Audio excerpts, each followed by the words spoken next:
최근 양천구 시설관리공단에 입사한 직원 중 한 명이 현직 구의원의 자녀인 것으로 확인돼 특혜 채용 의혹이 일고 있습니다. 이에 대해 시설관리공단과 해당 구의원은 정당한 절차를 밟아 진행된 채용이라며 일각에서 제기한 의혹은 사실이 아니라고 반박했습니다. 이번 주 내내 장맛비가 이어지고 있습니다. 장마철 폭우가 쏟아질 때에는 도심 하천 주변에는 가지 않는 게 좋은데요. 비가 많이 내릴 때 어떻게 행동해야 하는지 자세히 살펴보겠습니다. 세상에 태어난 기록은 있는데 존재하지 않는 이른바 유령 아동의 사망 유기 사건이 사회적으로 큰 충격을 주고 있습니다. 출생 미신고 아동의 비극, 왜 이런 일이 벌어지는 건지 짚어봤습니다.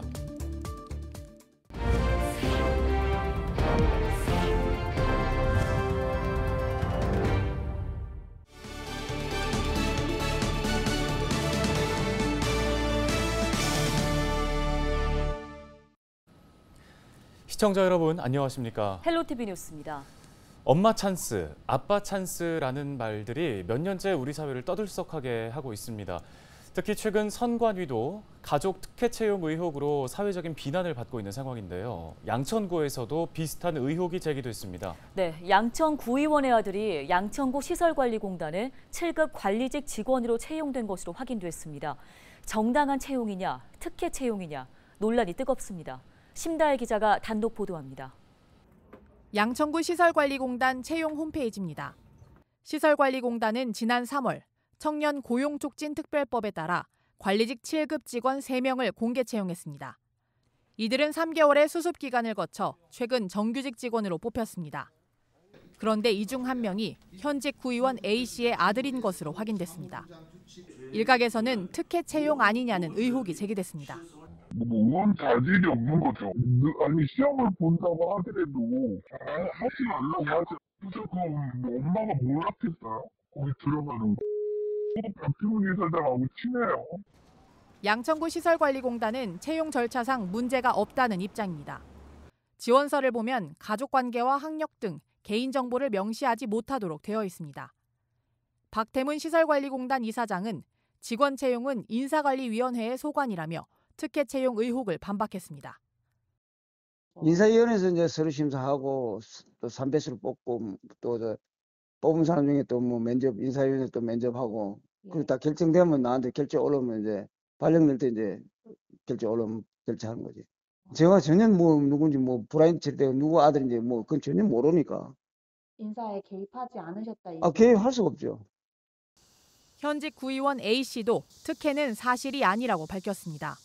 A씨는 헬로티비 뉴스와의 통화에서 결혼을 앞두고 분가한 아들이 엄마에게 알리지 않고 지원한 것이라며 만약 알았다면 지원하지 못하게 막았을 것이라고 해명했습니다. 또 아들이 채용된 직무와 관련된 직업 훈련을 받았고 관련 직무 경험도 있다며 특혜 의혹을 강력히 부인했습니다. 성매매 알선 관련 전과가 있는 인물이 이사장으로 임명돼 논란이 있었던 양천구 시설관리공단.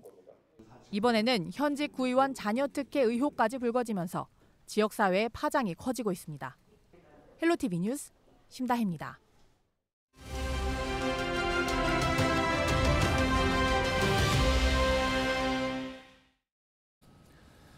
네, 이번 주 내내 장맛비가 이어지고 있습니다. 최근에 강하고 많은 양의 비가 자주 내리면서 집안이 약해져 있는 상태인데요.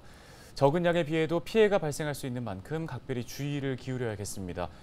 폭우가 예보됐을 때부터 폭우가 내릴 때 그리고 비가 그치고 난 뒤에는 어떻게 대응해야 하는지 도움 말씀 들어보겠습니다. 네, 한국산업관계연구원 부설 재난안전원의 김동원 원장 전화 연결해 보겠습니다. 안녕하십니까? 네, 먼저 장마철 집중호우에 따른 주요 행동 요령을 좀 살펴보고 싶습니다. 어떤 것들이 있을까요? 우선 그 장마철 집중호우에 따른 그 주요 행동 요령을 살펴보면은 먼저 이제 외출을 자제하고 집에 머물러 주시고 집에 머무실 경우에 창문을 닫고 또 이렇게 전기와 가스 사용을 자제하도록 하는 겁니다. 또 외출이 불가피한 경우에는 우산과 장화, 또 방수복 이런 것을 착용하고 안전하게 이동하시고 또 침수 지역은 출입을 삼가시는 게 좋겠습니다. 또한 배수로의 역류로 인한 맨홀 뚜껑도 조심하셔야 하겠습니다. 그리고 하천이 범람할 수 있으므로 주변을 주의하십시오. 산이나 계곡 등 위험 지역에는 접근하지 마시고 침수 지역이나 산사태, 비탈면 위험 지역에서는 대피하도록 꼭 하시고요. 또 지하철이나 버스 등 대중교통을 이용하는 것이 중요하겠습니다. 그리고 집중호우가 이제 어느 정도 지나간 후에는 그 집안에서는 가스 누출이나 전기 합성 등 사고가 날 수 있습니다. 유의하시고요. 집 안팎을 청소하고 습기 제거를 하시고 또 침수된 음식이나 물건은 절대로 먹지 마시고요. 또 침수된 집은 가스가 찰 수 있으므로 이제 환기를 먼저 하시고 가스, 전기를 기술자 안전 조치 후 이제 사용하는 걸로 합니다.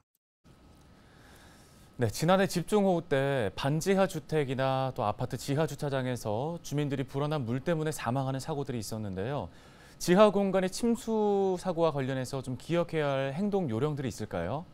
지하 공간이라는 것은 이걸 한번 우리 본질을 파악해 볼 필요가 있는데 지하 공간 자체가 집중호우에 취약합니다. 그래서 지하 공간은 집 표면보다 이렇게 낮기 때문에 빗물이 쉽게 유입될 수 있고 또 지하 공간에 좁고 통로가 이렇게 많습니다. 그래서 물이 빠져나가기 어려워 침수되기 쉽고 또한 출입구도 좁아요. 그래서 대피해도 용이하지 않습니다. 그래서 지하 공간 침수로 인한 피해를 예방하기 위해서는 다음 같은 행동 요령들을 기억하자라고 제가 말씀드리는데요.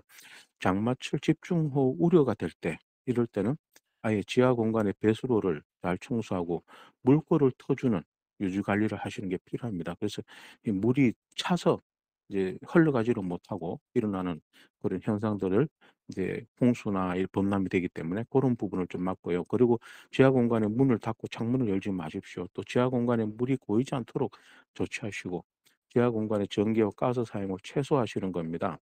그리고 이제 집중호우 예보가 이제 왔습니다. 그러면은 지하 공간 들어가지 마시고 지하 공간에 물건을 높은 곳에 옮기시고 지하 공간의 전기와 가스 사용을 중단하십시오. 그리고 이제 집중호우가 왔다. 이러면은 지하 공간을 즉시 대피하시고 이렇게 지하 공간의 물건을 건드리지 마십시오. 그리고 이제 집중호우가 지나간 후에는 지하 공간의 침수 여부를 확인하고 침수된 경우에 즉시 복구하시고요. 특히 이제 전기와 가스 이걸 안전하게 사용할 수 있는지 확인하시고요. 사용이 불가능한 경우는 반드시 전문가의 도움을 받으시는 게 필요합니다. 지하 공간 침수는 매우 위험한 재난이지만은 이런 그 행동 요령을 숙지하고 실천한다면은 피해를 줄일 수 있다고 생각합니다. 네, 원장님 또 차를 몰고 나갔다가 폭우가 시작됐다면 당황할 수밖에 없을 것 같습니다. 안전운전과 또 침수 위험에 대비하기 위해서 어떻게 행동하면 좋을까요? 우선 폭우가 시작되면은 이 차를 몰고 나가는 게 자제해야 되는데 그걸 또 만약 차를 몰고 나갔다면은 이제 막 폭우가 쏟아져서 앞에 보이지도 않은 이런 상황이 됩니다. 그랬을 때 이제 안전운전 수칙을 준수하는 게 필요한데요. 속도를 줄이고 안전거리를 유지하시는 거죠. 그리고 상황에 따라서는 이제 비상등도 켜고 가는 게 필요하고 그리고 급제동과 급충발, 또 급가속 이런 것을 피하는 게 필요합니다. 물에서 미끄러집니다, 차가. 핸들도 안 되고요. 그래서 그런 게 있고 세 번째는 차간 거리를 충분히 유지하고 차선 변경을 가능한 자제하시는 거고요. 네 번째는 침수된 도로를 통과하지 마시고 우회 도로를 이용하십시오. 그리고 차량이 침수된 경우 즉시 시동을 끄고 견인을 하는 게 필요하겠습니다. 네, 알겠습니다. 여기까지 듣겠습니다. 한국재난안전원 김동헌 원장이었습니다.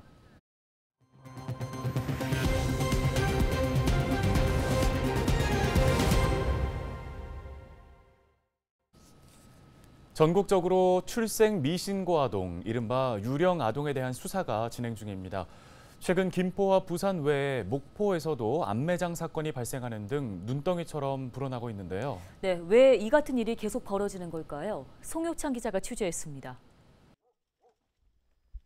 출생 하루 만에 숨진 영아를 텃밭에 암매장한 친모가 경찰에 붙잡힌 가운데 해당 영아로 추정되는 유골이 발견됐습니다.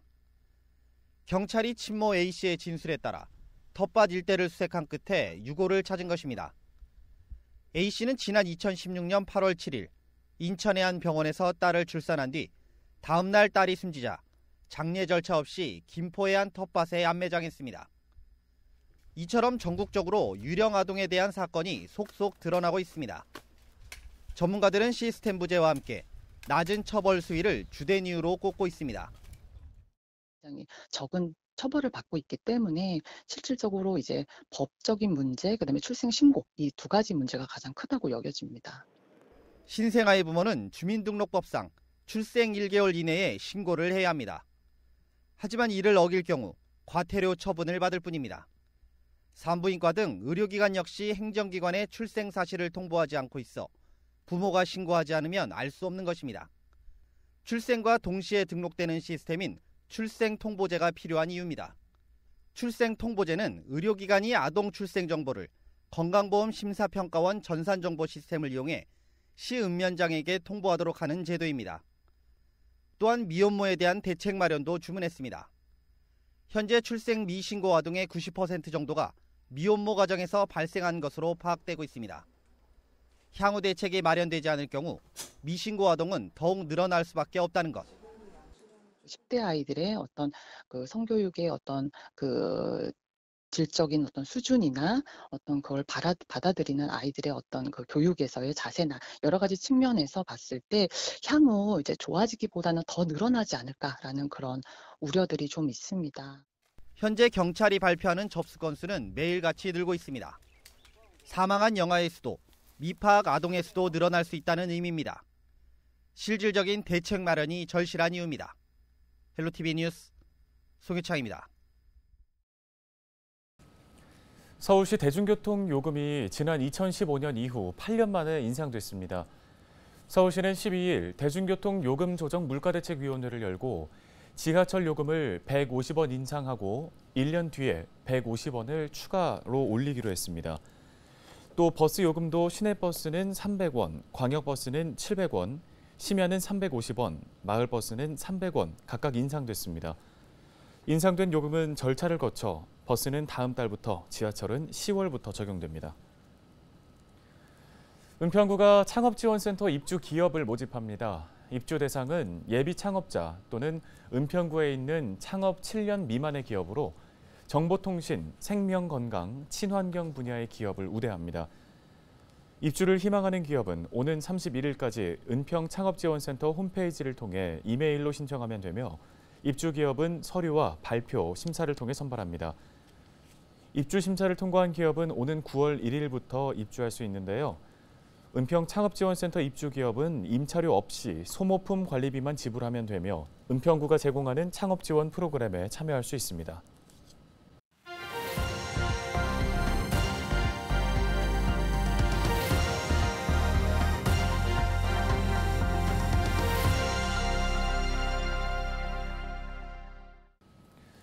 지역 소멸을 막아라 케이블 TV 공동 기획 보도입니다. 오늘은 위기의 지역 상권에 대해서 살펴볼 텐데요. 드라마 겨울연가의 촬영지였죠. 춘천 중앙로 일대가 요즘 한산하다 못해 썰렁하다고 하네요. 네, 주변에 지하상가까지 몰려드는 시민들과 관광객들로 늘 북적이던 곳이었는데요. 요즘은 좀처럼 사람 구경하기조차가 힘들다고 합니다. 정승환 기자가 현장을 둘러보고 왔습니다. 춘천시 중앙로 일대입니다. 각종 음식점과 문화시설, 전통시장까지 모여 있어 늘 북새통을 잃었던 곳입니다. 하지만 최근 몇 년 사이 빈점포가 눈에 띄게 늘었습니다.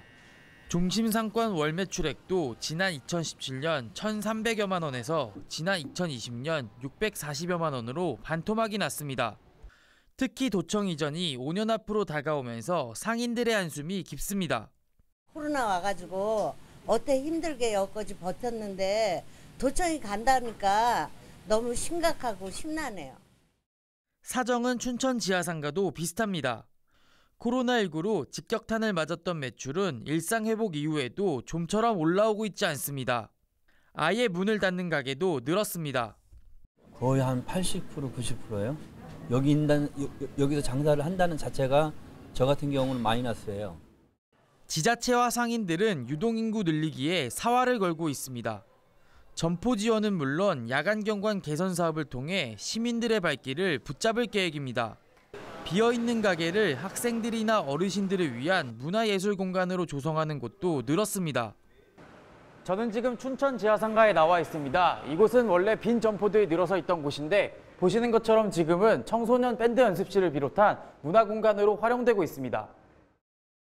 일단 청소년 문화공간이나 이런 쪽은 청소년들이 일단은 지하상가로 유입이 되면 그 공연이 끝나고 지하상가를 조금 머물다 갈 수 있는 부분이 있는 거고 문화공간으로 탈바꿈되고 있고 또 지하상가에도 도움이 되고 있는 상황입니다.